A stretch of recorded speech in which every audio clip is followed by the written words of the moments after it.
So I'm Heather. This is Jeanette. Would you like to introduce yourself? Well, so I have a lot of experience in shamanic healing. Since 2002, I've been studying with shamans, and I myself have had a lot of cancer, and especially this past year has been really traumatic. I did some chemotherapy, which really destroyed my body. I really thought I was dying. So I started to write a book about conscious dying, just sort of following my life as it went down the drain. And then I started to feel better. I actually went to this wonderful acupuncturist who helped me to start to feel better, and I realized I still had a lot of living to do, even though I still have cancer. It seems to be indolent, a term that a friend shared with me means present but not causing harm. So I'm sort of thinking of this cancer experience as being indolent. I really want to continue to do what I've done for 20 years or so, which is my shamanic healing practice, tarot readings, things of that nature that I have found a lot of pleasure in. So I guess that's me in a nutshell. It was beautiful, Jeanette. Thank you.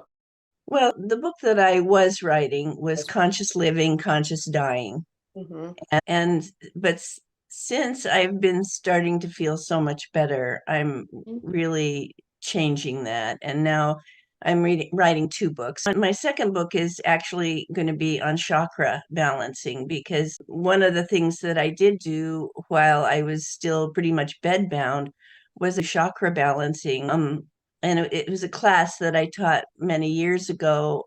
Many times I've taught the class, and I encouraged people to do this exercise, and I realized, oh, I need this exercise. I think it's an exercise and information that would be helpful to people, especially people who really can't do much else, like can't get out of bed, for instance.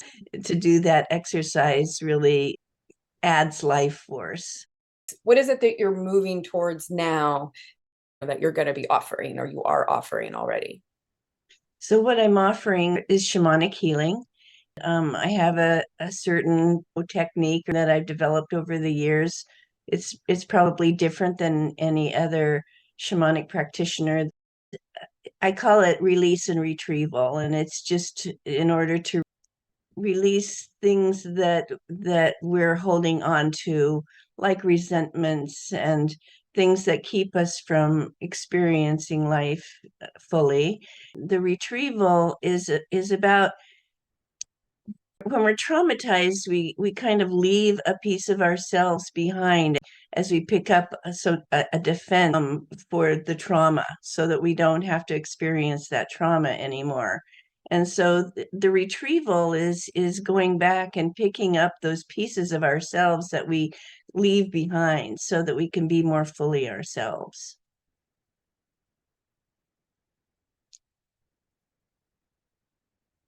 Amazing. Awesome. And what does a session look like? Or what would you tell a person who's considering scheduling with you? Well, I often just describe what I am going to do. The first thing I do is tell people what release and retrieval Mhm. is, and how we tend to leave pieces of ourselves behind. In common shamanic parlance, it would be a soul retrieval. But I don't know Mhm. if I like that word. So it's just retrieval of pieces of ourselves. So first I do a rattle journey, and I guide people through going into themselves and finding those places where they still have defenses and resentments and anger and things that are getting in their way.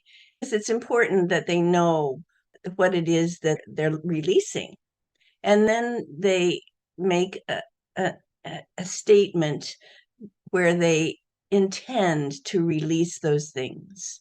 And I anoint a little bit of oil on their high heart chakra. I cleanse them with, I have a cedar branch that's dipped in salt water, and we cleanse them. We do a drum journey where we find those pieces lost or left behind. And I lead people through finding maybe a spirit guide or something like that to help them to go to those places. When those things are identified, we just embrace them and integrate them, ask them to come back. I anoint their feet with a little bit of oil to ground them and to ground this healing in place. And that's about it. A little bit of smudge. The rattle and the drum are used to take the brain into a theta state.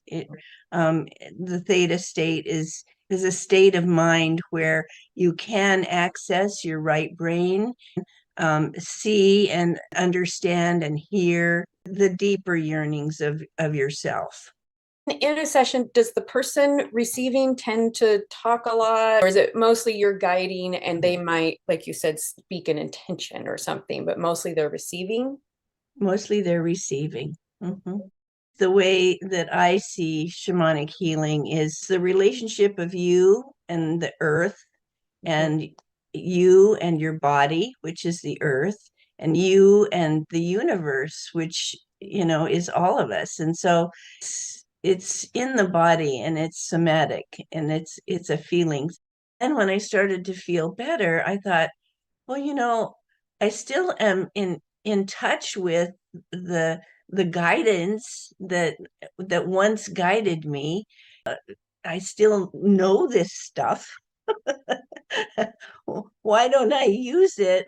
I'm still alive. Why don't I just use it now? And so now I'm in the process of building as an entrepreneur again. It was basically, I have these skills and I've done this before and I can do this again. So that's how I got to here now. Like exciting. So where would you say you are right now? I'm offering the shamanic healing, and I have a meetup group, and I'm going to be offering some classes. The first set of classes I'm going to offer on the chakra clearing, chakra balancing, and I will be zooming them as well as in person. My main interest is to help people know that they can do all of this themselves. I was a cancer counselor for 16 years, and I did a lot of support groups with cancer patients. When we first have some kind of serious disease, we think that we're going to go to the doctor and it's going to get fixed there. And it really doesn't happen that way usually. And usually we have to take some kind of responsibility and do something for ourselves in order to actually get better. I've been a mind body therapist and I've collected a lot of mind body techniques, breathing techniques, just things that we can do for ourselves that we don't have to get somewhere else. Those are the kinds of classes I'm going to be offering. I've been taught by teachers who want to say, "Oh no, you have to meditate 3 hours a day or whatever." And people just give up at that point because nobody has a whole bunch of time to spend doing stuff like that.